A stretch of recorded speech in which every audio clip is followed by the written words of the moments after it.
check out the wokeification of Europe. I'm here in Florence, Italy at Piazza della Signoria with these beautiful historic buildings, beautiful sculptures. Here in front of the historic place, you have a statue of a black woman on her phone looking extremely disinterested. The back turned to all these historic monuments, sculptures, buildings, and history. Delegitimize beauty and the history of the place. History that happened right back here. The fact that she's on her phone and not in awe of the beauty that mankind has created. This is literally the wokeification of Europe right here. This is what leftism does. If you think the guy in the video is racist and dumb for minimizing an artist's entire work to a simple wokeification of Europe, then wait till you see the people in the comment section. They are even more stupid and racist. Time Unfolding is a temporary bronze sculpture by Thomas J. Price, located in Florence's historic Piazza della Signoria, installed in March 2025, and was part of an exhibition intended to create a conversation between modern and classical art. But not minding all that, Jason Law wrote, "Why doesn't the statue have 8 kids included?" Then Ryan Lissett responded, "Because then there will have to be 8 different dads made also." Matt Regan from Ireland chimed in, "I think she's checking her EBT or the Italian equivalent balance." C. Rodriguez dropped in, "Man, if you all don't remove Tanisha out of there, trust the Mexicans to always join in." MJ Arechiga remarked, "Even as statuses, they ruin everything." That barely scratched the surface of the racist comments. If you have been on the internet long enough and have seen any video involving a black person, you already know that white people do not miss a beat. So you get the idea.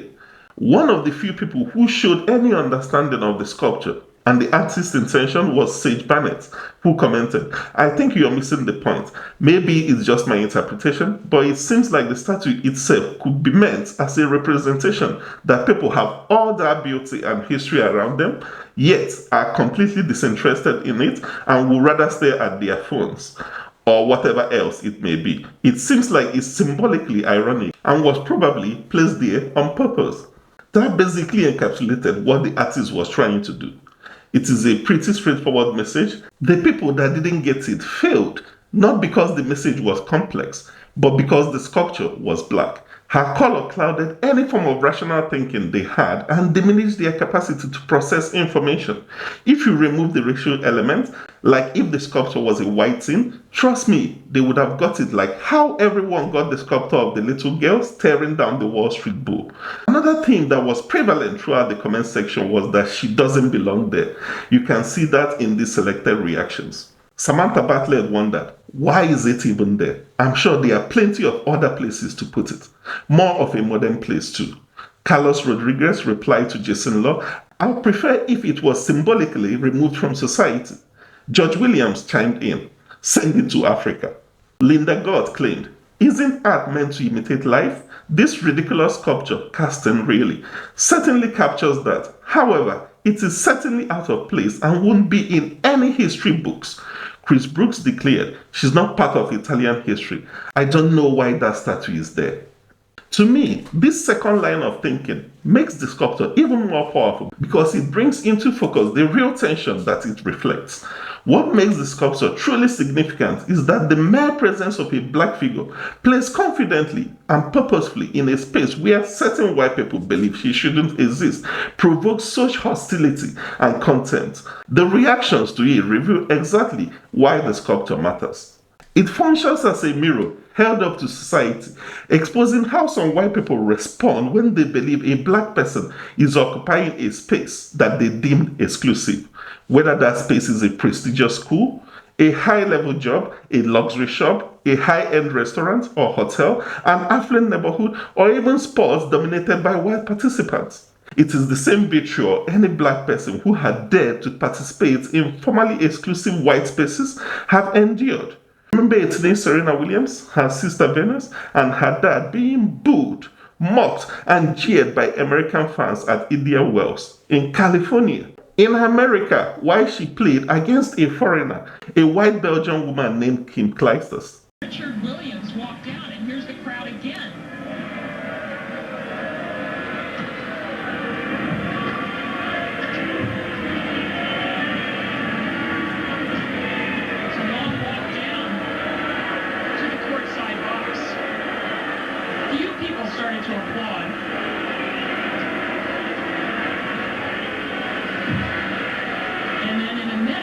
be a heckler. I'm not really sure where you see it, but Richard actually stopped the heckler in more boots. Reminiscing a little bit of the '68 Olympic scene of Remember the stories of young Tiger Woods and young Lewis Hamilton from their own mouths as kids, talking about their experiences for daring to exist in golf and Formula One circles, respectively. Do you ever feel under any kind of pressure or any kind of prejudice? I mean, golf's quite often seen as an upper-class white game. Did you ever feel that at all? Every time I go to a major country club, I always feel it. You can always sense it.